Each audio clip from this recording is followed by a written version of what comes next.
ፕሬዝዳንት ትራምፕና የዓለም ቁጥር 1 ቢሊዮነር ኤለን መስክ የንግድ ጦርነቱን በይፋ አስጀምረውት ከአውሮፓ እስከ ኤዥያ እስከ ላቲን አሜሪካና አፍሪካ ሰሞንኛው አጀንዳ እርሱ ሆኗል። ትላንት በአሜሪካ በትራምፕና መስክ ላይ ድብልቅልቅ ያለ የተቃውሞ ሰልፍም ተደርጓል። ሁለቱም ባለጸጋ ሰዎች ልዕለ ኃያሏን ሀገር ወደ ቁልቁለት ይዘዋት እየሄዱ ነው ሲባል፣ ቢሊዮነሩ ኤለን መስክ ደግሞ ዓመታዊው የተጣራ ገቢው ተመንድገው ሽቅብ ያቀና ነው ተብሏል። ጤና ይስጥልን።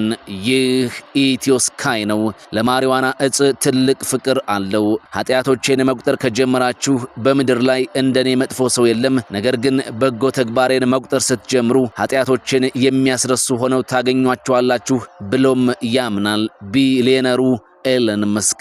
አሁን ኤለን መስክ ከ400 ቢሊዮን ዶላር በላይ የተጣራ ገቢ ባለቤት ሆኗል። በዚህም ሀብቱ ከ150 ሀገራት ጂዲፒ በላይ ነው እየተባለ ነው። አንድ ሰው ከ150 ሀገራት ካላቸው ሀብት በሙሉ በላይ ሆኗል ማለት ነው። ቱጃሩ ኤለን መስክ ከ2027 በፊት የመጀመሪያው ትሪሊየነር ይሆናልም ተብሏል። ይህ 400 ቢሊዮን ዶላር 40 በጣም ትልልቅ ከተሞችን መገንባት የሚችል አሊያም የኦሎምፒክ ውድድሮችን ለ80 ጊዜ ማከናወን እንደሚችልም ተነግሯል። ቴስላ፣ ኤክስ፣ ስፔስ ኤክስ የተባሉ ካምፓኒዎችን ጨምሮ የ6 ካምፓኒ ባለቤት ነው። በፕሬዝዳንት ትራምፕ የምርጫ ወቅት ሚሊዮን ዶላሮችን ለምረጡኝ ቅስቀሳው መስክ በትኗል። አሁን ያን ገንዘቡን እየሰበሰበም ይገኛል። መስክ ወደ ፖለቲካው ጎራ ማለታቸውን ተከትሎ ቴስላ በታሪኩ ገጥሞት የማያውቅ የሽያጭ ማሽቆልቆልም ገጥሞታል። በአውሮፓ ገበያ ውስጥ ቴስላ ከገበያ እንዲወጣም ዘመቻም ከፍቷል። የቴስላ ምርቶች በሳት እንዲጋዩ እንዲሰበሩም ሆኗል። በአሜሪካም በተመሳሳይ ድሮ የቢል ጌትስ ዘመን ነበር፣ አሁን የኤለን ዘመን ነው። ለኤለን ምድር ጠባው ወደ ህዋ ለመጓዝ የህዋ ታክሲም ፈጥሯል። አንድ ቀን የሰው ልጅ ወደ ህዋ፣ ወደ ጠፈር፣ ወደ ሌሎች ፕላኔቶች ሄዶ እዚያ መኖር መጀመር እንዳለበት ያው ጠነጥናል።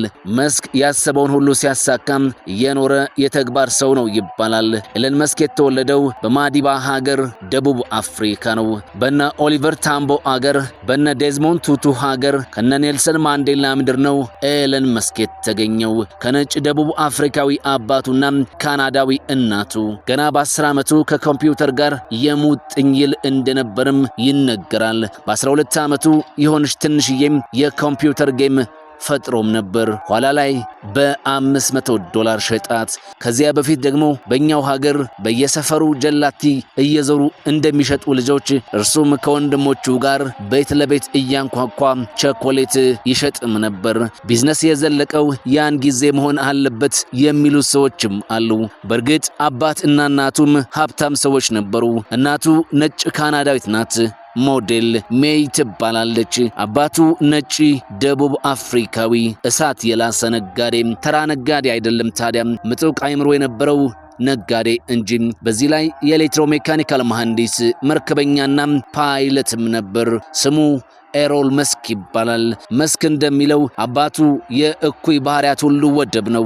በተለይ እናቱን ለብዙ ስቃይ ዳርጓታል። አባቱና እናቱ ሲለያዩ ታናሽ ወንድሙና እህቱ ወደ እናታቸው አዘነበሉ። እርሱ የባህር ልጅ እንደመሆኑ ለአባቱ አይደለም። በኋላ ግን በውሳኔው ተጸጸተ።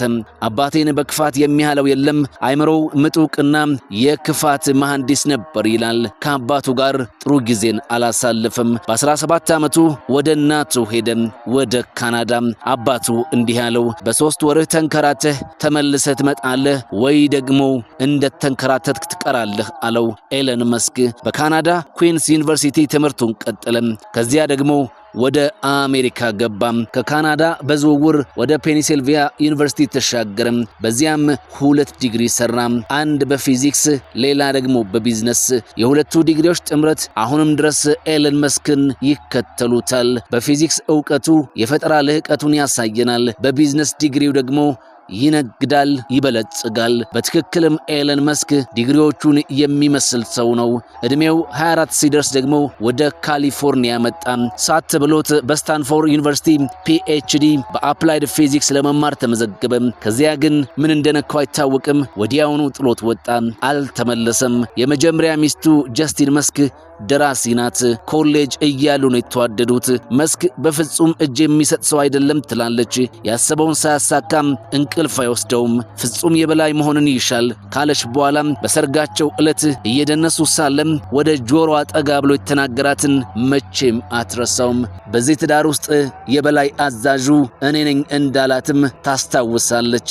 ኤለን መስክ እርግጥ አባቱ እንደ ማንኛውም ነጭ ደቡብ አፍሪካዊ የናጠጠ ሀብታም ነው። ከማዕድን እስከ ሪል ስቴት ያልገባበት የንግድ ዘርፍ የለም። የኤለን መስክ ሀብት ግን ከዚያ የሚመዘዝ ስለመሆኑ ተጨባጭ መረጃ አልተገኘም። ይልቅ ከስታንፎርድ ዩኒቨርሲቲ ፒኤችዲ ጥሎ እንደወጣ ሁለት ነገር ሞከረም። አንዱ የድረገጽ መተግበሪያ የሚሰራ ትንሽ ኩባንያ ነው። ሁለተኛው ደግሞ የበይነ መረብ የባንክ አገልግሎት የሚሰጥ ኩባንያ ነበር። ከዚያ በፊት ግን ከወንድሙ ጋር ዚፕ 2 የሚባል ሶፍትዌር ሰርተው ነበር። ጽሑፍን ከጋዜጣ ወደ ዲጂታል የሚቀይር። ከብዙ ሙከራ በኋላ ድርጅቱን ሸጡት። ከዚያ በኋላ ነው ሁለት ሌሎች ድርጅቶችን የሞከረው። ከሁለት አንዱ ፍሬ አፈራለት።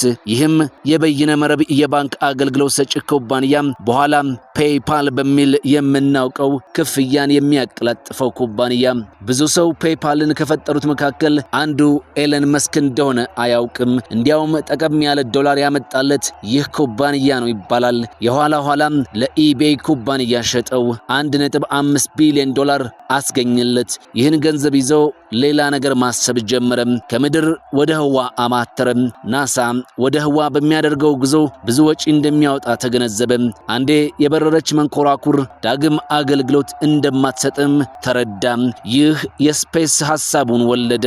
ወደ ህዋ የምታደርስ አድርሳ የምትመልስ ዘላቂ ታክሲ ሰራ። ወጪና ነዳጅ ቆጣቢ መኪናዎችም በምድር ላይ መፈጠር አለባቸው ብሎ ተነሳ። ቴስላን ፈጠረ። ለራሱ የተጋነነ አመለካከት ያለው ቢሊየነር እንደሆነም ይነገራል። በ2015 አሽሊ ቫንስ የተባለ ሰው መጽሐፍ ጻፈ። መጽሐፉ ኤለን መስክ ላይ ትኩረቱን ያደረገ ነበር። ከብዙ ጥናት በኋላ ይህ ደራሲ ኤለን መስክን ሲገልጸው በሶስት ሐረግ ነው። ተጋፋጭ፣ ሁሉን አውቃለሁ ባይ፣ እንዲሁም ስለራሱ የተጋነነ አመለካከት ያለው የሚል። ኤለን መስክ ቅጣምባሩ የጠፋበት ዳንስ እንደሚደንስ ይሄው ደራሲም ጠቆም አድርጎ አልፏል። ኤለን መስክ የተጋፋጭነት ባህሪው፣ ሁሉን አውቃለሁ ለኔ ተውት ባይነቱ፣ በተለይም ስለራሱ የተጋነነ አመለካከት መያዙ ብዙዎች የሚስማሙበት ነው። አንዳንድ የህይወቱ ሰበዞችም ይህንኑ ይመሰክራሉ። ለምሳሌም 3 ጊዜ አግብቶ ፈቷል። ከአንደኛዋ ጋር 2 ጊዜ ትዳር መስርቷል። መስክ ሲናገር ለነገ አይልም። በትዊተር ሰሌዳው ድንገት የሆኑ ሐሳቦችን እየጻፈ ዓለምን ያንጫጫል። ለማሪዋና እጽ ያለውን ፍቅር ደብቆ አያውቅም። በአንድ ወቅት ባደረገው አነቃቂ ንግግር ይህን ወጣ ያለ ባህሪውን እርሱም አምኖ ተቀብሎታል። ኃጢአቶቼን መቁጠር ከጀመራችሁ በምድር ላይ እንደኔ መጥፎ ሰው የለም፣ ነገር ግን በጎ ተግባሬን መቁጠር ስትጀምሩ ኃጢአቶቼን የሚያስረሱ ሆነው ታገኟቸዋላችሁ ብሎ ነበር ቱጃሩ ኤለን መስክ።